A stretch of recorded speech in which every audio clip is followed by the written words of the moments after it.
ওম নমো ভগবতে বাসুদেবায়। জয় শ্রীকৃষ্ণ। রাধে রাধে। আজ হচ্ছে 31শে ডিসেম্বর, বুধবার দিন, বছরের শেষ একাদশী ব্রত, পবিত্র পুত্রদা একাদশী ব্রতের বিশেষ দিন। আজকের দিনে অনেকেই ভক্তি এবং শ্রদ্ধার সহিত এই ব্রত পালন করবেন। যেই সমস্ত ব্যক্তিরা ব্রত করবেন কিংবা করবেন না, প্রত্যেকেরই উচিত ভক্তি ভরে এই একাদশীর মাহাত্ম্য শ্রবণ করা। এতে অনেকাংশে এই ব্রতের ফল লাভ করা যায়।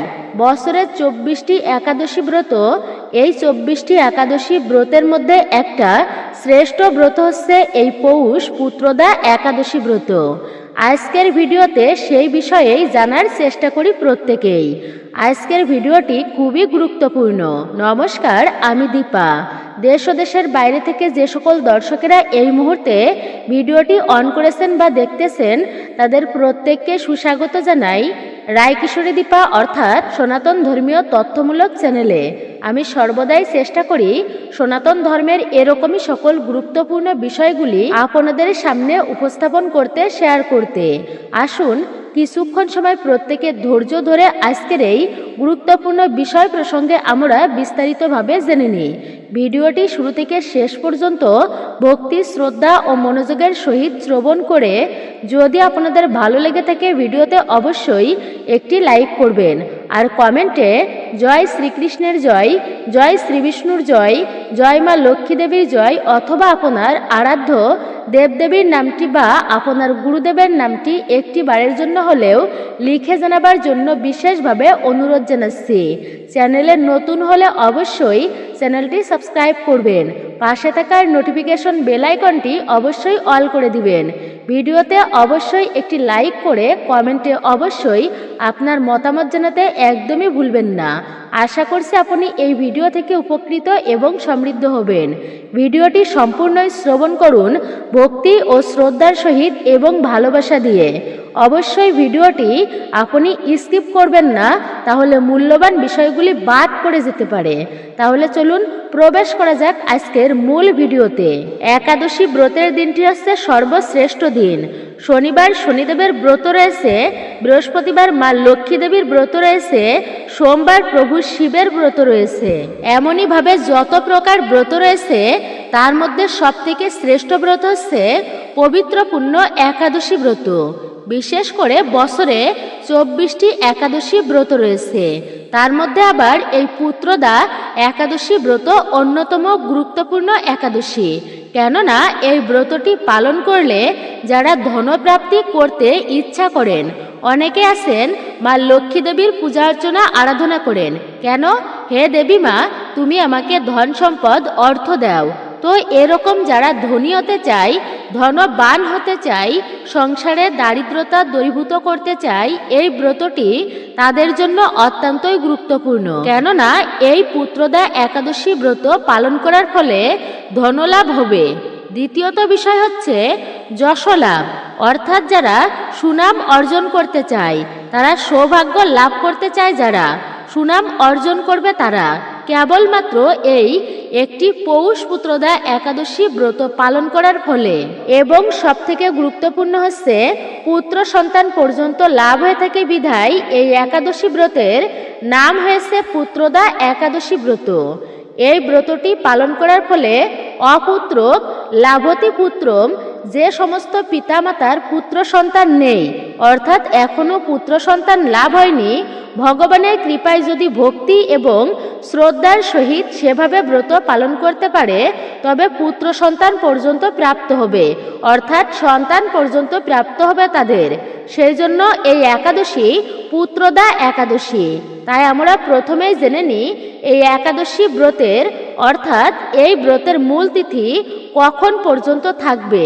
আপনারা শ্রবণ করুন অবশ্যই ভক্তিতে। পৌষ পুত্রদা একাদশী ব্রতের মূল তিথি, এই মূল তিথি শুরু হয়েছে 29শে ডিসেম্বর, শেষ রাত্রি 4টা 3 মিনিটের পর থেকে।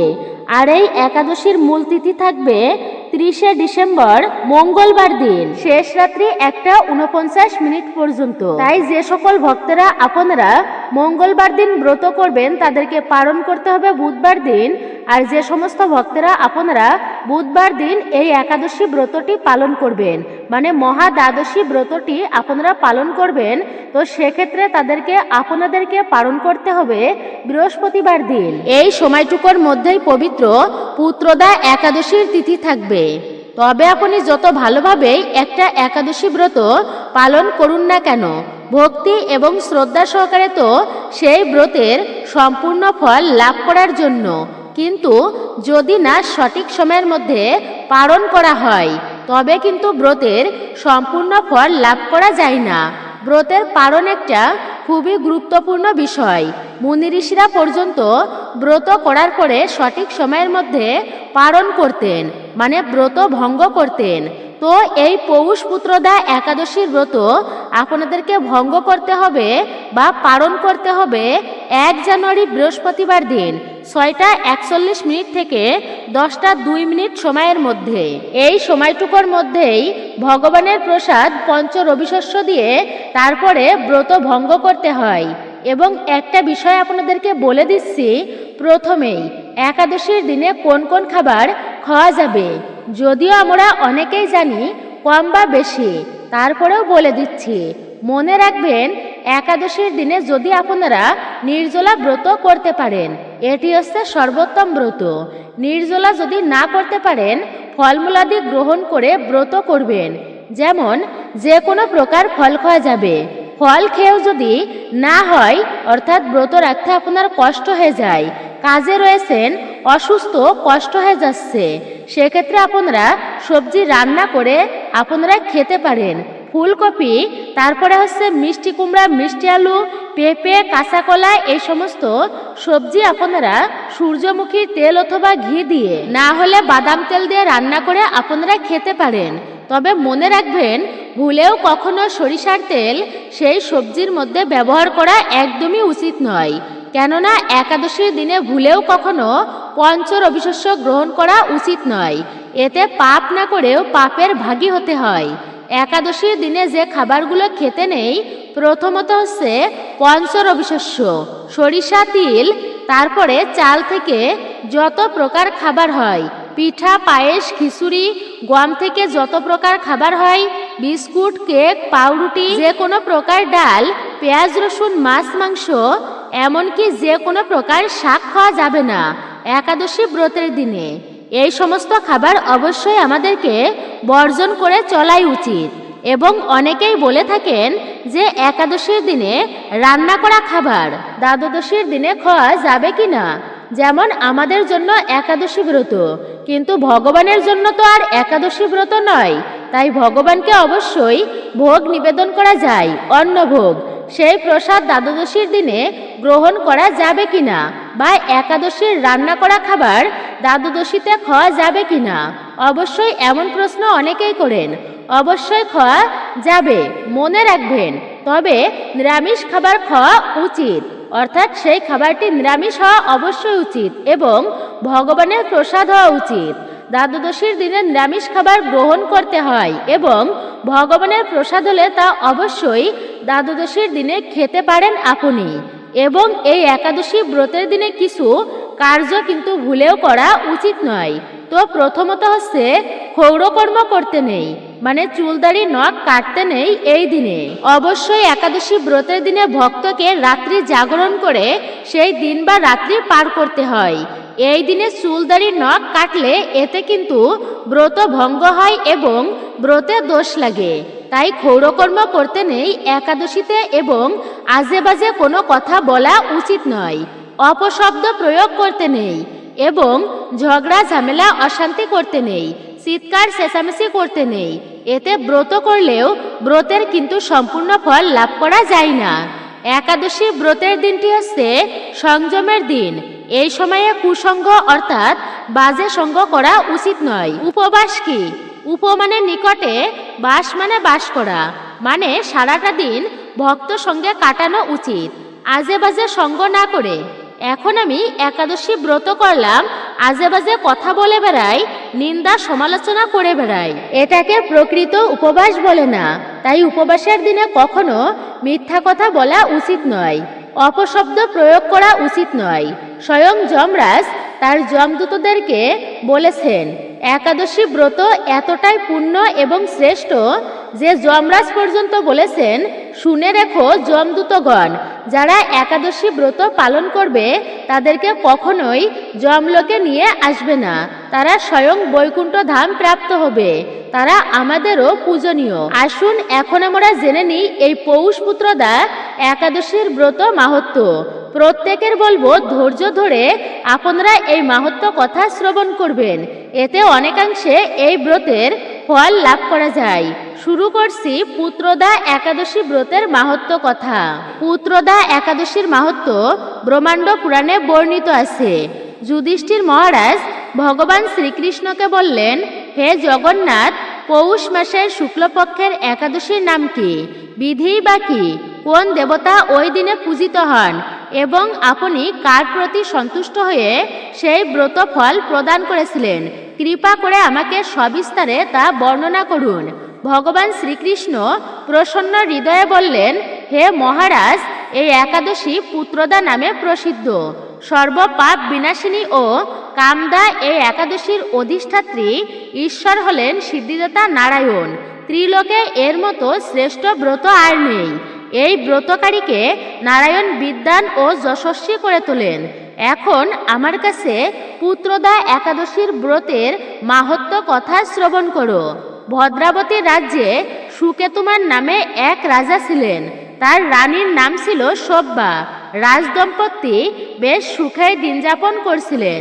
বংশ রক্ষার জন্য বহুদিন ধরে ধর্মকর্মের অনুষ্ঠান করেও যখন পুত্রলাভ হলো না, তখন রাজা দুশ্চিন্তায় কাতর হয়ে পড়লেন। বিপুল সম্পত্তি ও সকল ঐশ্বর্যের অধিকারী হয়েও পুত্রহীন রাজা ও রানীর মনে কোনো সুখই ছিল না।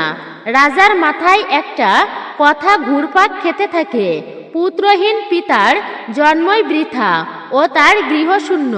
পিতৃদেব মনুষ্যলোকের কাছে যে ঋণ শাস্ত্রে উল্লেখ আছে তা পুত্র বিনা পরিশোধ করা সম্ভব নয়। পুত্র বিনা পিণ্ডদান কে করবে? পুত্রবান জনের এই জগতে যশলাভ ও উত্তম গতি লাভ হয় এবং তাদের আয়ু, আরোগ্য, সম্পত্তি প্রভৃতি বিদ্যমান থাকে। নানা দুশ্চিন্তাগ্রস্ত হয়ে রাজার রাজপথ ঠিকমতো সামলাতে পারছিলেন না। শেষমেশ আত্মহত্যা করবেন বলে মন স্থির করলেন। কিন্তু পরে তিনি বিচার করে দেখলেন আত্মহত্যা হচ্ছে মহাপাপ। এর ফলে কেবলমাত্র দেহের বিনাশ মাত্রই হবে, কিন্তু আমার তো পুত্রহীনতা দূর হবে না। তারপরে একদিন রাজা রাজ্য ছেড়ে নিবিড় বনে গমন করলেন। বন ভ্রমণ করতে করতে দ্বীপ্রহর অতিক্রান্ত হলে রাজা ক্ষুধা তৃষ্ণায় অত্যন্ত কাতর হলেন। এদিক ওদিক জলাশয়ের অনুসন্ধান করতে লাগলেন। তিনি চক্রবাক, রাজহংস এবং নানা রকম মাছে পরিপূর্ণ একটি মনোরম সরোবর দেখতে পেলেন। সরোবরের কাছে পৌঁছে মুনিদের একটি আশ্রম দেখতে পেয়ে তিনি সেখানে উপস্থিত হলেন। তিনি দেখলেন সরোবর তীরে মুনিগণ বেদপাঠ করছেন। মুনিবৃন্দের শ্রীচরণে তিনি দণ্ডবত প্রণাম সেরে নিজের পরিচয় দিলেন। মুনিগণ রাজাকে আশ্বস্ত করলেন, হে মহারাজ, আমরা আপনার প্রতি প্রসন্ন হয়েছি। আপনার কি প্রার্থনা তা বলুন। রাজা জিজ্ঞাসা করলেন, হে মুনিবর, আপনারা কে এবং কি জন্যই এখানে সমবেত হয়েছেন? রাজার কৌতূহল জেনে মুনিগণ বললেন, হে মহারাজ, আমরা বিশ্বদেব নামে প্রসিদ্ধ এই সরোবরে স্নান করতে এসেছি। আজ থেকে 5 দিন পরেই মাঘ মাস আরম্ভ হবে। আজ হচ্ছে পুত্রদা একাদশী তিথি। পুত্র দান করে বলেই এই একাদশীর নাম পুত্রদা। তাদের কথা শুনে রাজার হৃদয়ে আশার সঞ্চার হলো এবং উদ্গ্রীব কণ্ঠে বলতে লাগলেন, হে মুনিবৃন্দ, আমি অপুত্রক, তাই পুত্র কামনায় অধীর হয়ে পড়েছি। এখন আপনাদের দেখে আমার হৃদয়ে আশার সঞ্চার হয়েছে। এই দুর্ভাগা পুত্রহীনের প্রতি অনুগ্রহ করে একটি পুত্র প্রদান করুন। মুনিগণ আশ্বস্ত করে বললেন, হে মহারাজ, আজ হচ্ছে সেই পুত্রদা একাদশীর তিথি, তাই এখনই আপনি এই ব্রত পালন করুন। ভগবান শ্রী কেশবের অনুগ্রহে অবশ্যই আপনার পুত্র লাভ হবে। মুনিদের কথা শোনার পর যথাবিধানে রাজা কেবল ফলমূলাদি আহার করে সেই ব্রত অনুষ্ঠান করলেন। দ্বাদশীর দিনে উপযুক্ত সময়ে শস্যাদি সহযোগে পালন করলেন। মুনিদের প্রণাম নিবেদন করে রাজা নিজ গৃহে ফিরে এলেন। ব্রত প্রভাবের ফলে কিছুদিন পর রানী গর্ভধারণ হলেন এবং 9 মাস পর একটি তেজস্বী পুত্র লাভ করলেন। ভগবান শ্রীকৃষ্ণ যুধিষ্ঠির মহারাজের উদ্দেশ্যে বললেন, হে মহারাজ, এই ব্রত সকলেরই পালন করা কর্তব্য। মানব কল্যাণ কামনায় আপনার কাছে আমি এই ব্রত কথা বর্ণনা করলাম। নিষ্ঠা সহকারে যারা এই পুত্রদা একাদশী ব্রত পালন করবে তারা পুত নামক নরক থেকে পরিত্রাণ লাভ করবে। আর এই ব্রত কথা শ্রবণ কীর্তনে অগ্নিষ্ঠম যজ্ঞের ফল পাওয়া যায়। ব্রহ্মাণ্ড পুরাণে এই মাহাত্ম্য বর্ণনা করা হয়েছে। পুত্রদা একাদশীর উপবাস নিঃসন্তান দম্পতিদের জন্য শ্রেষ্ঠ একাদশী এবং এই ব্রত পালনের ফলে যোগ্য সন্তান লাভ হয়। তাছাড়া যারা সন্তানদের সুস্থতার জন্য এই ব্রত রাখেন তাদের সন্তান দীর্ঘায়ু লাভ করে, জীবনে অনেক উন্নতি লাভ করে। আপনারা আজকের মতো পুণ্য পবিত্র দিনে অবশ্যই সদা সর্বদাই শ্রী শ্রী রাধা ও শ্রীকৃষ্ণের পাদ পদ্মের কথা অবশ্যই স্মরণ করুন। তাহলে শ্রীকৃষ্ণের দ্বারা আপনার জন্য বরাদ্দকৃত কার্য সম্পাদন করতে কোনো অসুবিধা অনুভব হবে না। জীবনের প্রতিটি ক্ষেত্রে শ্রীকৃষ্ণের কৃপার প্রতি অগাধ বিশ্বাস আর ভরসা আপনাকে রাখতে হবে। শ্রীকৃষ্ণের পবিত্র নামটিতে অসাধারণ আধ্যাত্মিক শক্তি রয়েছে, কারণ শ্রীকৃষ্ণের নাম স্বয়ং শ্রীকৃষ্ণের থেকে আলাদা নয়। কিন্তু ঐকান্তিক ভালোবাসা এবং নিষ্ঠা সহকারে এই নামগুলি অবশ্যই আপনারা জপ করুন, তবেই আপনি চিন্ময় আনন্দ অনুভব করবেন। হরে কৃষ্ণ কৃষ্ণ কৃষ্ণ হরে হরে, হরে রাম রাম রাম হরে হরে। 108 বার অবশ্যই আজকের মতো পুণ্য পবিত্র দিনে অবশ্যই আপনারা জপ করবে। সনাতন হিন্দু ধর্মে একাদশী তিথির বিশেষ মাহাত্ম্য রয়েছে। এই তিথি হচ্ছে শ্রী বিষ্ণুকে সমর্পিত।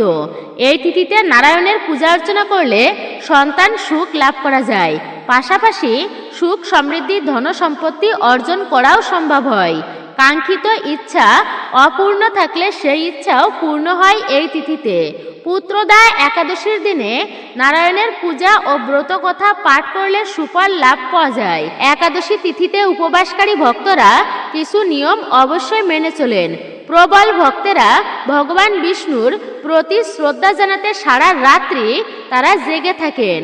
তারা বিষ্ণুর সহস্র নাম জপ করে বা দেবতাকে উৎসর্গীকৃত স্তোত্র তারা পাঠ করে বা শ্রবণ করে। যাই হোক, একাদশীর রাতে যারা ঘুমান তারা তাড়াতাড়ি অবশ্যই ঘুম থেকে উঠবেন। বিশেষত পরের দিন ব্রহ্ম মুহূর্তের সময় আপনারা অবশ্যই এই নিয়মগুলি মান্য করবেন। স্নান করে পরিষ্কার কাপড় পরুন, ধ্যান করুন, একটি তেলের প্রদীপ অবশ্যই জ্বালান, সম্ভব হলে ঘিয়ের প্রদীপ আপনারা প্রজ্বলিত করবেন। ভগবানকে ফুল ফল ধূপ এবং নৈবেদ্য অবশ্যই অর্পণ করুন। ভগবান শ্রী বিষ্ণুর কাছে প্রার্থনা করুন, ওম নমো ভগবতে বাসুদেবায়। এই মন্ত্রটি অত্যন্তই আন্তরিকতা, ভক্তি এবং বিশ্বাসের সাথে জপ করুন। ব্রতের সময় আপনি যে কোনো ভুল করে যদি থাকেন তবে তার কাছে অবশ্যই ক্ষমা প্রার্থনা করুন। পেঁয়াজ রসুন ছাড়া খাবার আপনারা দান করুন অভাবী ব্যক্তিদের। দরিদ্রদের খাদ্য ও প্রয়োজনীয় জিনিস দান করুন। উপবাস ভাঙার জন্য তৈরি খাবারে পেঁয়াজ রসুন বা কোনো তামসিক উপাদান একদমই থাকা উচিত নয়। শুধুমাত্র সাত্ত্বিক খাবার খেয়ে আপনার ব্রতের উপবাস ভঙ্গ করা অবশ্যই উচিত। একটি সন্তানের জন্ম দেওয়ার অর্থ হল সমাজের ভিত্তি প্রস্তর তৈরি করা। হিন্দু রীতিতে একজন শিশুর তার পূর্বপুরুষদের শ্রাদ্ধ অনুষ্ঠান করার অধিকার রয়েছে। তাই সন্তান লাভের আশীর্বাদের জন্য পৌষ পুত্রদা একাদশীর এই দিনটি অত্যন্তই গুরুত্বপূর্ণ এবং শ্রেষ্ঠ। বছরে মোট 24টি একাদশী ব্রত হয়, যার প্রতিটিরই একটি নির্দিষ্ট মাহাত্ম্য ও তাৎপর্য রয়েছে বিশেষ। সন্তান লাভের জন্য 2টি একাদশী ব্রত রয়েছে, যার মধ্যে একটি হলো পৌষ পুত্রদা একাদশী। এই পবিত্র উপবাস পালনের মাধ্যমে ব্যক্তির সমস্ত পাপ মোচন এবং মানুষ একটি সুখী ও সমৃদ্ধ জীবনের আনন্দ পায়। ভবিষ্য পুরাণে পৌষ পুত্রদা একাদশীকে রাজা যুধিষ্ঠির এবং ভগবান কৃষ্ণের আলোচনা হিসাবেই উল্লেখ করা হয়েছে। এটা জানা যায় যে পৌষ পুত্রদা একাদশীর পুণ্যফলকে 100টি রাস সূর্য যোগ এবং 1000টি অশ্বমেধ যজ্ঞ করার সমতুল্য বলেই মনে করা হয়। বছরে 2 বার পুত্রদা একাদশী ব্রত পালিত হয়। প্রথমটা পড়ে শ্রাবণ মাসে এবং দ্বিতীয়টা পড়ে পৌষ মাসে, অর্থাৎ এই পুত্রদা একাদশী ব্রত যা পালিত হচ্ছে আজকের দিনে। পুত্রদা শব্দের অর্থ হচ্ছে পুত্রদাতা। একাদশীর দিনে ভক্তকে খুব ভোরে ভোরে উঠে স্নান সেরে ব্রত পালনের সংকল্প করুন আপনারা। তারপর ধূপ প্রদীপ পুষ্প নৈবেদ্য দিয়ে ভক্তি ভরে শ্রীহরি বিষ্ণুর আপনারা পূজা অর্চনা করুন। মঙ্গল আরতিতে অবশ্যই অংশগ্রহণ করবেন। একাদশীর সারা রাত্রি জাগরণ করে ভগবান বিষ্ণুর ভজন কীর্তন অবশ্যই করুন। সমস্ত ভুল এবং পাপের জন্য ভগবানের কাছে ভক্তি ভরে আপনারা ক্ষমা প্রার্থনা চান। পরদিন সকালে স্নান সেরে আবার বিষ্ণু পূজা করুন। এই দিনে ব্রাহ্মণ ভোজন করানোর পরেই নিজে অন্ন গ্রহণ করা উচিত, আর তা হচ্ছে পারণের দিনে। এই উপবাস পালন করলে শ্রীহরি বিষ্ণু ছাড়াও মা লক্ষ্মী দেবীর আশীর্বাদ পাওয়া যায়। বিশেষ করে একটি ধর্মীয় বিশ্বাস আছে যে এই উপবাসটি সঠিকভাবে পালন করলে তিনি শীঘ্রই একটি সন্তান লাভ করেন। এছাড়া দীর্ঘদিনের অমীমাংসিত কাজও শেষ হতে পারে। এই একাদশী ব্রত পালন করলে শ্রী বিষ্ণুর পাশাপাশি দেবী লক্ষ্মীর আশীর্বাদ পাওয়া যায়। কথিত আছে সঠিক বিধি মেনে এই একাদশী ব্রত পালন করলে সন্তানের সুখ লাভ করা যায়, সন্তানদের স্বাস্থ্য সবসময় ভালো থাকে। এছাড়া দীর্ঘদিন ধরে বন্ধ থাকা কাজও সুসম্পূর্ণ হয়। আশা করছি আপনারা সকলেই বুঝতে পেরেছেন এই পৌষ পুত্রদা একাদশী ব্রত পালন করলে আমরা কি ফল প্রাপ্ত করতে পারি। তাই নিজেও ব্রত পালন করুন এবং অপরকে উৎসাহিত করুন যাতে তারাও একাদশী ব্রত ভক্তি শ্রদ্ধা ও নিষ্ঠা সহকারে অবশ্যই পালন করেন। হরে কৃষ্ণ কৃষ্ণ কৃষ্ণ হরে হরে, হরে রাম রাম রাম হরে হরে। জয় শ্রীকৃষ্ণ, রাধে রাধে। তো মূলত এটাই ছিল আমাদের আজকের ভিডিওটি আপনার কাছে কেমন লেগেছে মূল্যবান মতামত জানাতে একদমই ভুলবেন না। চ্যানেলে নতুন হলে অবশ্যই চ্যানেলটি সাবস্ক্রাইব করে পাশে থাকার নোটিফিকেশন বেল আইকনটি অবশ্যই অল করে রাখবেন। ভিডিওতে অবশ্যই একটি লাইক করবেন এবং কমেন্টে আপনার গুরুদেবের নামটি বা ইষ্ট আরাধ্য দেবদেবীর নামটি জানাতে একদমই ভুলবেন না। অবশ্যই লিখে জানাবেন। ভিডিও থেকে নিশ্চয় আপনি একটুকু হলেও উপকৃত এবং সমৃদ্ধ হয়েছেন। সকলে ভালো থাকুন, সুস্থ থাকুন, পরম করুণাময় ঈশ্বরের অশেষ কৃপায়। অবশ্যই একজন সনাতনী বোনকে আপনারা সাপোর্ট করবেন আমি আশা রাখছি। আমাদের চ্যানেলের সঙ্গেই আপনারা যুক্ত থাকুন নতুন নতুন ভিডিও পেতে। নতুন পুরাতন সকল দর্শককেই অসংখ্য ধন্যবাদ আমাদের চ্যানেলে এত সময় ভিডিওটি দেখার জন্য।